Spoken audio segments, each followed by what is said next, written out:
小米，今天呢要跟大家分享的是我的1月最爱。然后我现在朝着窗外看到蓝天，就是觉得心情很好，因为这几天虽然天气很冷，可是至少都没有下雨，有出太阳。然后我本身算是一个还蛮容易被天气影响心情的人，所以就是每天一早起来看到大蓝天，就觉得今天心情很好这样。那今天要跟大家分享第一样最爱呢，就是苏普的精彩柔艳唇膏。苏普他们家最红的产品主要就是腮红嘛，然后还有我之前分享过的粉底霜之类，就是比较色彩类、粉状类的产品。那唇膏呢，其实算是我第一次接触他们家的唇彩。那其实我以往对日系的印象，其实大部分都是光泽型、水光，然后或者是它的色系是比较偏粉嫩的。所以我自己是比较喜欢那种暖色系或者是土棕色调嘛。所以我本来对日系唇彩的怎么讲热度或者是期待度没有那么高，可是前阵子我去参加他们那个春季新品的时候，我整个被它这支唇膏惊艳到先说一下它的包装好了，它的包装本人手感有够美的，它是这种有点点消光黑色，然后里面是黑金配色这样转出来。再来呢，就是这系列的唇彩颜色。完全我的菜，你们可以去搜寻这个产品名称，然后去看它的全系列的颜色，几乎大概假设它有10个颜色，可能有7个颜色都是我很喜欢的配色，所以我这次就被这个苏普的颜色给惊艳到了。那当然就是还是要它用起来的效果嘛。那我其实这个月就应该说，从我拿到唇膏开始到现在，我真的很常就是如果没有在试用唇彩的时候，我就会擦它。那我自己最想推荐的3个颜色是7、8、9，它刚好是连号3个号码。然后我今天嘴巴上擦的是8号。那7、8、9 3个颜色都是比较偏向暖色调，它们3个有点差异是7号是比较稍微带一点点豆沙色，然后8号就是我今天擦的是比较橘棕色，然后9号是更偏向土色调一点。总之这3个颜色真是就是强力推荐大家，如果你是苏普粉，或者是你想要找一些很有质感、比较低调内敛的暖色调唇彩的话，真的强烈建议大家可以去柜上试看看。那它擦起来的妆感，我觉得就比较偏向有点点微光泽、微雾光，它几乎是没有带那种水光感的，也是日系唇彩中比较少见的质地，所以真的是我最近最喜欢的。那它虽然是还是就是喝东西啊、吃东西会掉，可是我觉得它不会掉到太夸张，所以算是我自己近期非常喜欢的一款唇彩，跟大家分享。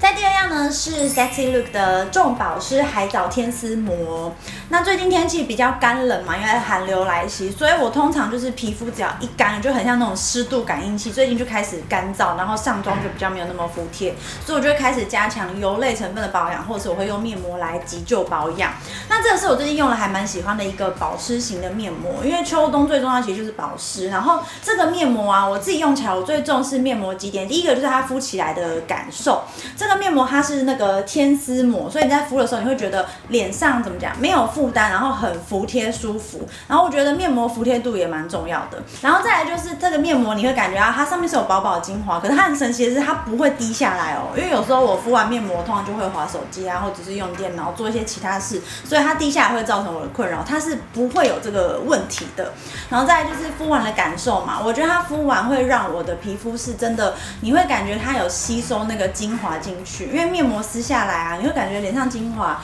还有一点点残留，可是这样抹一抹很快就会吸收进去了。然后我的脸真的就比较没有干燥脱皮的问题。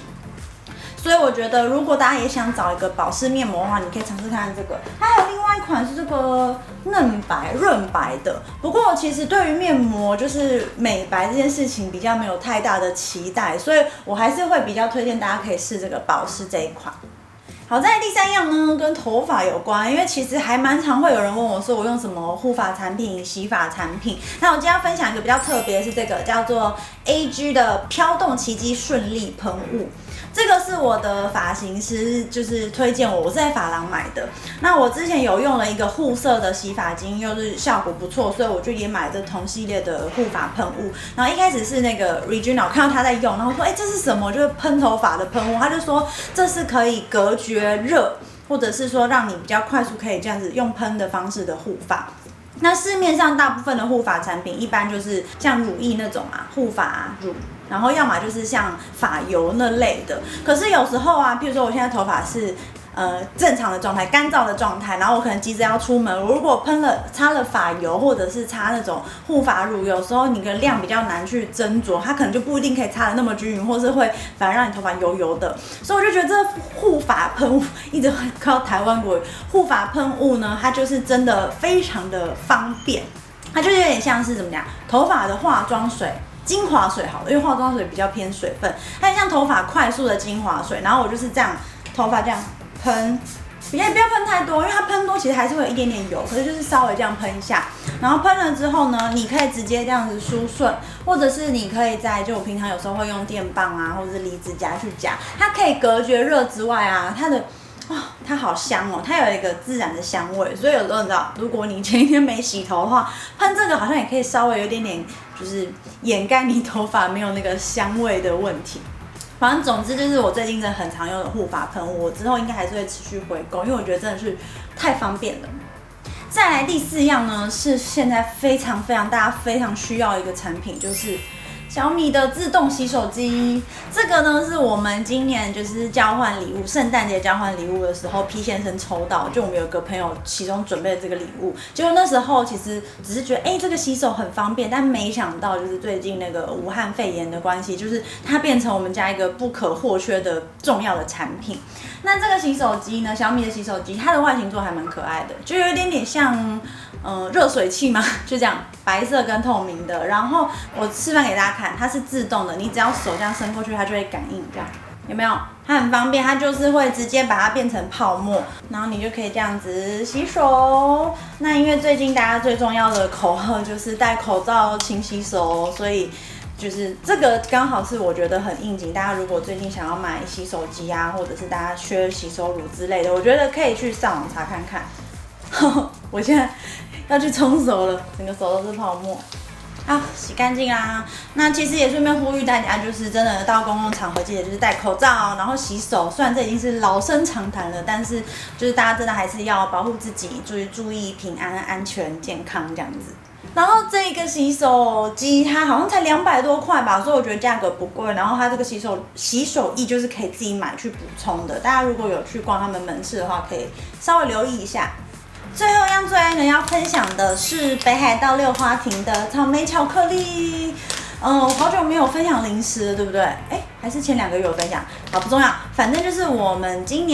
年底跨年有去北海道嘛，然后你知道去北海道就是只是要逛一下欧米亚给伴手礼的店，然后我们就在小樽的时候逛到这家六花亭，然后这家六花亭其实它真的非常有名，他们一进去就是人超多，生意超好的，很多观光客啊都会来这边买一些欧米亚给，然后一进门我就看到这一个包装，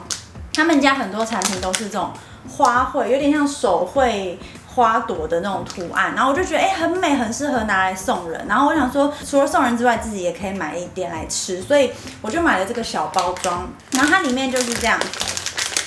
一球一球的这样白巧克力，然后里面是包干燥草莓。那我个人其实是喜欢白巧克力胜过黑巧克力，就咖啡色的巧克力，所以我就是想说，那买这个来吃看看。你们看。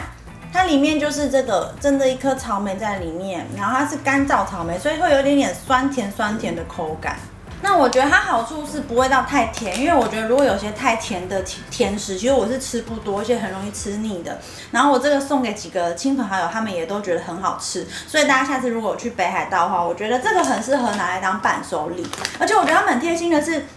这个是最小的包装，然后也有这一种。一个桶状的包装，这个就很适合送人，一盒一盒的，然后也有更大一点的盒装，这算是我今年就是分享很喜欢零食，而且我那天发现动也好多人回我说这个很好吃，所以应该是很有名吧，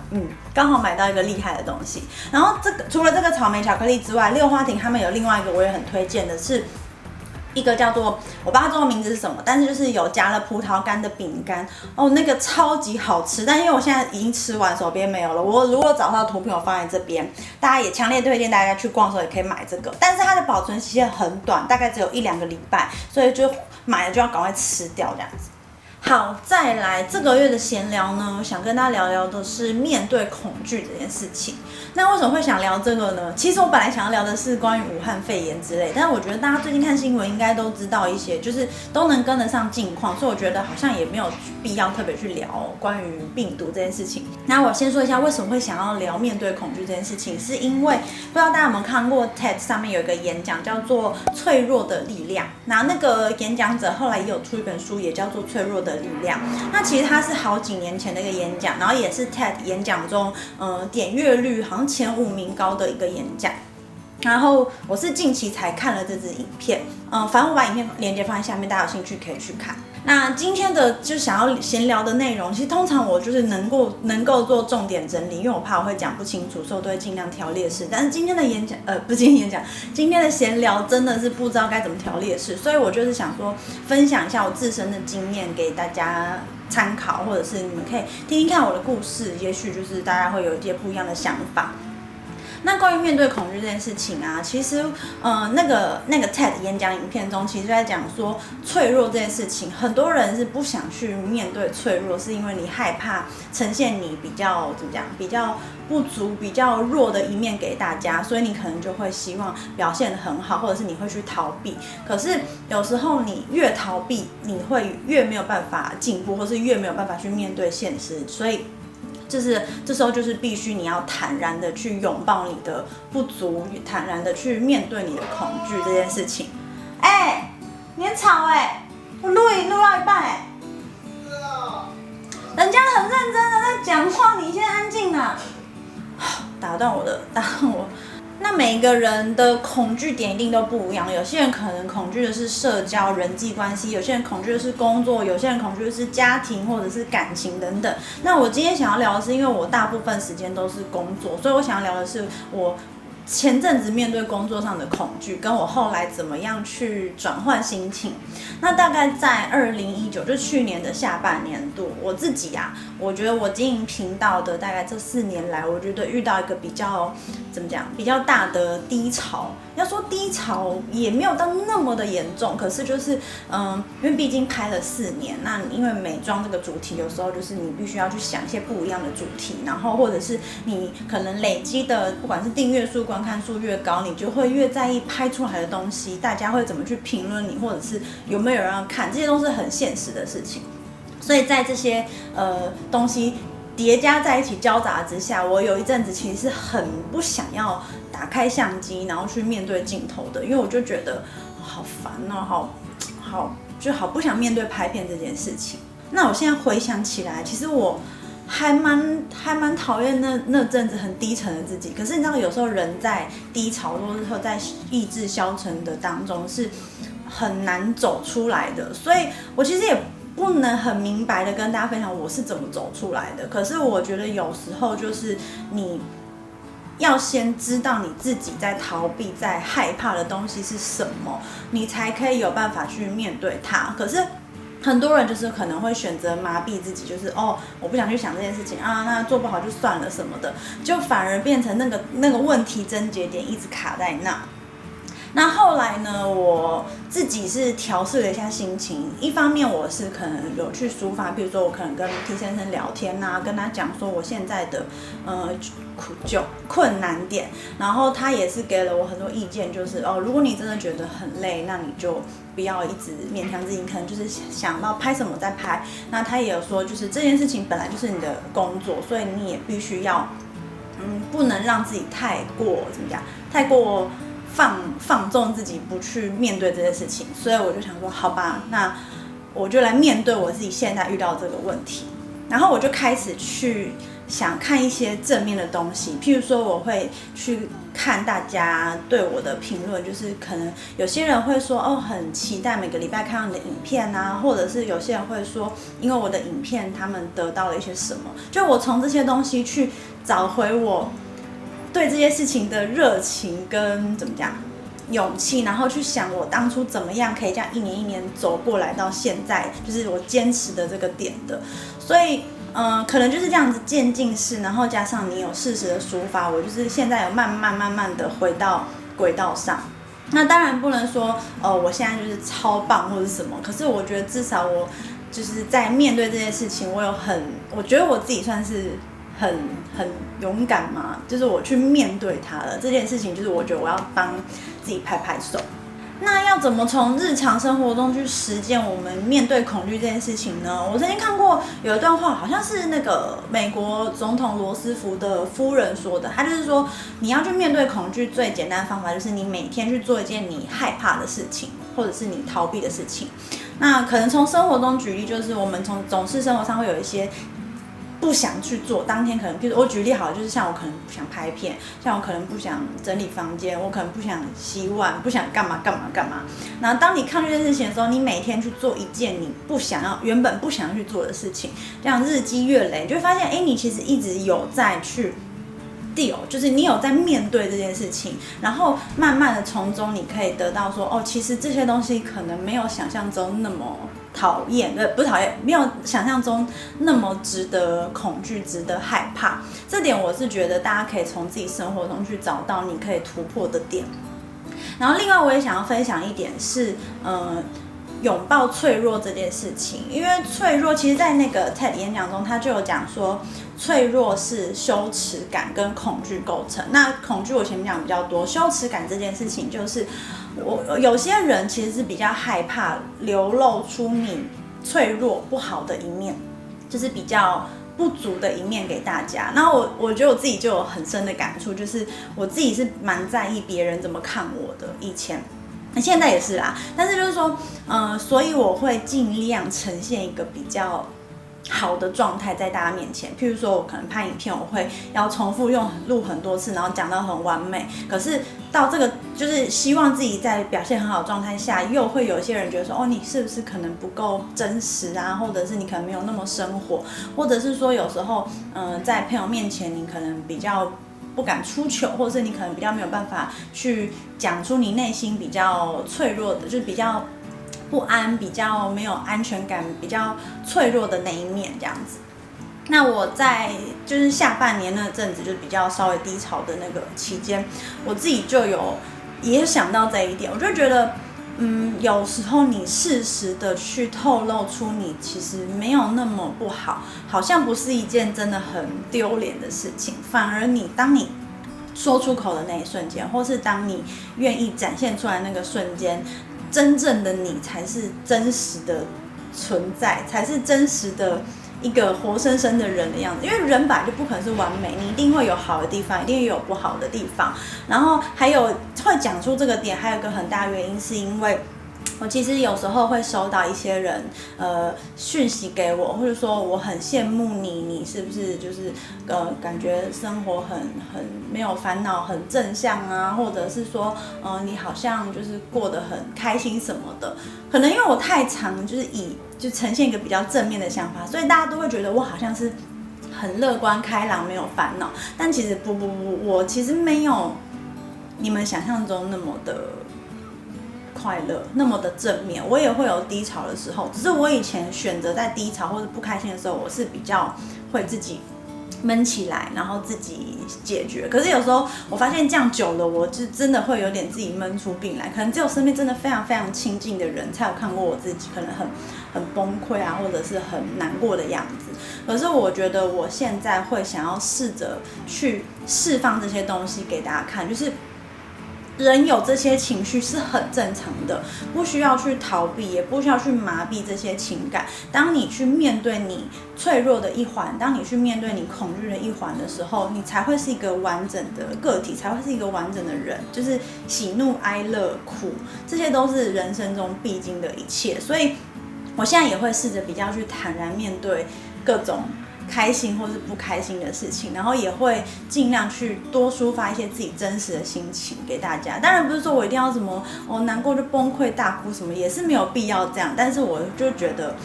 不需要只呈现部分的情绪给大家。有时候如果我真的遇到一些低潮，或者是遇到一些不开心，我也会想跟大家分享，或者甚至可以分享说我怎么样去面对这些情绪。也许这也可以帮助到部分就需要这方面解答的人。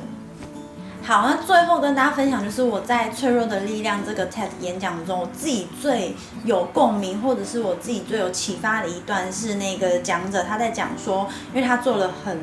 对很多人深入访谈，然后他发现，对自己比较就是觉得自己有价值的人，他们有很强的爱跟归属感，然后他针对这些人很强的爱跟归属感，整理出3个重点，他们拥有什么跟其他不一样的地方。第一个是勇气。他讲勇气就是这些人会有承认自己不完美的勇气，那我觉得这有点像是之前有一本很红的书叫做《被讨厌的勇气》，就是他们是勇于去拥抱自己的不足的。然后第二个是他们有同情心，同情心就有点类似同理心，就是他们接受自己不完美，所以他们对于别人也不会用很严苛的标准，就是有同理心这件事情也会让人会更有爱跟归属感。然后第3个是他们和人有真正的连结，连结这个词在演讲中也还蛮常出现到。那他讲的真正的连结，重点就是你做真正原本自己，而不是去呈现一个你希望别人看起来像是样子的自己。所以你用真实的自己去和别人相处的话，其实就会怎么样？就像我前面说的，会比较是一个真实的个体，大家可以接受到一个比较真正的你。所以这3件事情串在一起，就是这些人有共同的这些核心价值，所以让他们造就变成一个比较有爱跟归属感，然后觉得自己有价值的人。所以我期许自己，也希望大家如果看完那个演讲，或者看完我今天的分享之后，可以想一想自己有什么地方是可以更好的，就是自己有什么地方是可以去努力的去面对这些恐惧的。好，大概就是这样。好，那今天的1月最爱就分享到这边啊。之后如果大家想要看我闲聊分享什么画面，可以在下面留言给我。然后大概就这样了。好，希望你们会喜欢这支影片，然后别忘了喜欢这支影片帮我个喜欢，然后记得订阅我的频道，可以点这边。那我们就下次见喽，拜拜。